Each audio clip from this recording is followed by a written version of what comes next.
ছেলে আমার মা তুলে গাল দিয়েছিল, মনে আছে না নাই?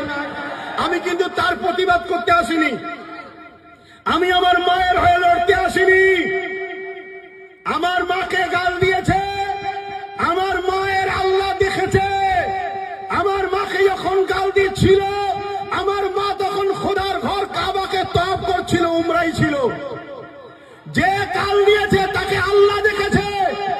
আমি আমার নিজের জন্য লড়াই করতে আসিনি, কেন আমার রাসূল শিখিয়েছে মান আহাব্বা লিল্লাহ ওয়া আবগাদা লিল্লাহ ওয়া আতা লিল্লাহ ওয়া মানা লিল্লাহ ফাকাদ ইসতাকমালাল ঈমান। পশ্চিম বাংলায় 1 থেকে 2 লক্ষ পুলিশ আছে, এর বেশি নয়। যদি মনে করি কারো প্রতিশোধ নিজের জন্য নেব, যদি মনে করি মা বাপের জন্য কারো প্রতিশোধ নেব, টোটাল পশ্চিম বাংলা থেকে 1 কোটি লোককে জড়ো করার ক্ষমতা আব্বাস সিদ্দিকীর আছে।